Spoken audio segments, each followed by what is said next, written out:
Okay, so we're out in Dryden, Michigan. We're with Jeremy Zinn from Oak Electric Service, and he's installed a solar system, 100% solar system here. And so, Jeremy, just tell us about the system and how it works a little bit. Well, it's a solar photovoltaic system, and what photovoltaic is more or less these panels are making electricity. They're not making heat. A lot of people see these and think, oh, that's going to warm my house. That's not exactly how these work. The reason you're seeing these two is Detroit Edison is pushing this. They're funding quite a bit of it. So, but if you look at it, this is a pretty good size array. It's 120 feet long. It's 88 modules. These are SunPower modules. SunPower, their claim to fame is they are the most powerful solar on the planet. And if you look at them versus everybody else, they do. They have the highest efficient equipment out there.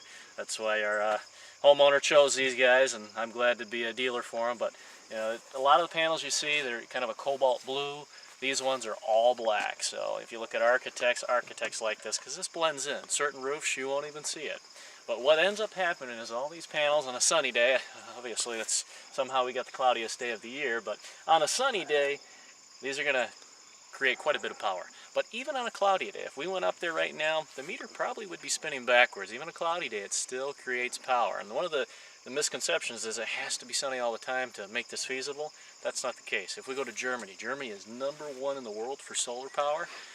This is probably how it looks 99% of the time in Germany, and they have an hour less daylight. Well, if we look at Michigan, similar climate, but an hour extra daylight, this is a great climate for it. It doesn't have to be Arizona.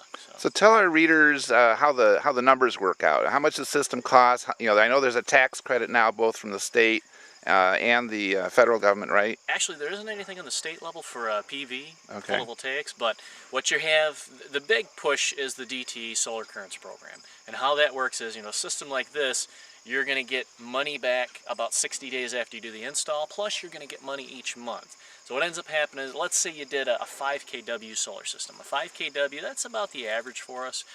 Installed, you're anywhere from about 32 to 36,000, but then DTE writes you a check for 12,000. The federal government gives you a 30% tax credit based on that 32 to 32,000 or 32 to 36,000, so you end up getting a tax credit of about 10,000 too. So by the time you get all done, you've shrunk it down where your out of pocket is usually 10 to 12,000. That's your net cost. So at the end of the year, after you've got your tax credit back, after you've got your DTE money, it's 12,000 out of pocket. Then if you look at, well, what is a 5 kW going to do for you? A 5 kW, in a nutshell, it's going to knock about $110 to $125 a month off your electric bill. Well, most people in the whole U.S., they say the average electric bill is about $100 a month. So if everybody had a 5 kW, we've just eliminated all of our electric bills.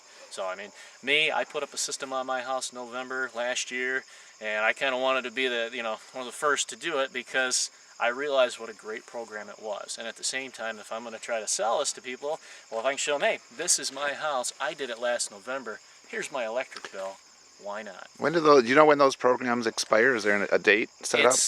There's not necessarily a date. They expected the DTE program to last about 2 to 3 years. What it was is there was $25 million put in this account for people who want to do solar.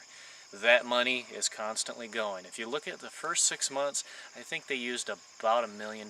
Well, I checked the other day and I think they were up to $6 million. So you figure in another 6 month time, it opened up last September, they used $5 million. So it's kind of progressing each and every month. And what it is, more and more people realize they can grab this. You look on Solar Currents brochures, they say about 1,500 homes on Detroit Edison's grid are going to get this and get a lot of it paid for. So if it's something you're interested in, jump on it because it's not going to be there forever. Okay. The federal tax credit, on the other hand, that's locked in until 2016, so that's nothing that's going to go away. But with the federal tax credit, if you don't get the DTE credit, it's still, your payback on it is going to be a long, long time. We're talking 30 years if you don't get the DTE credit. With the DTE credit, you're looking on a bigger system, it could be as low as 5.5 years.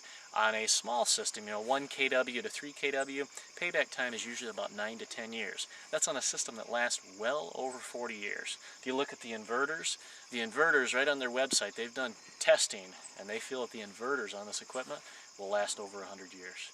So it seems like electric cars are kind of becoming, they're coming on the scene anyway with the Chevy Volt and Nissan Leaf. We just did a story about a car called the WeGo. So how would adding an electric car, would you need to add capacity, or what would be a good thing to do to charge your car if you're Well, looking at an electric car right now. that is a good point. I mean, you figure everybody's going to get home at 5 o'clock, they're going to plug their car, and that is going to be a bigger draw on the grid.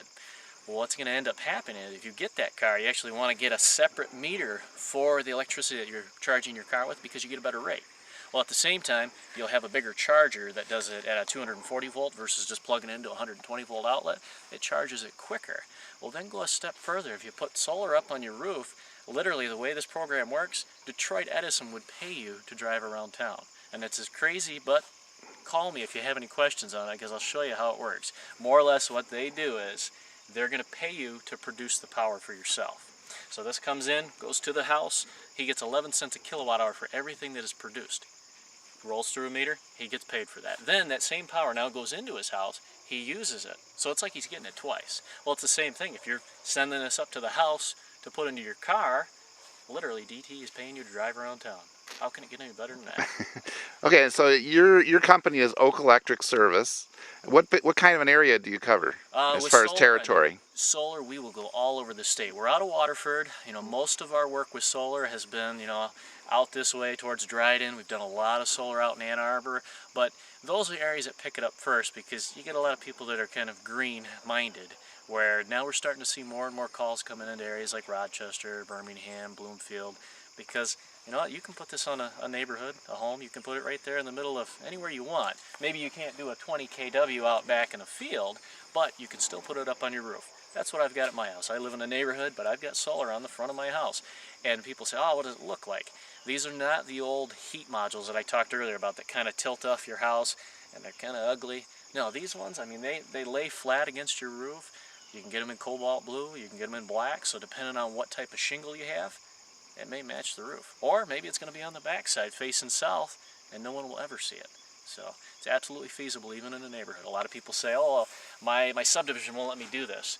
Because there's a federal incentive available, you actually have a federal right to have it. So it's pretty tough for a neighborhood to tell you no. Anything else you think our readers should know about the system or solar power in general? Well, I mean, the biggest thing is if you're thinking about it, at least dig into it a little bit. You know, give us a call. We can come out. We can give you an idea because it's something that it's not going to be here forever. It will go away. So if you're thinking about it, jump on it. Okay, thanks a lot, Jeremy. Thank you.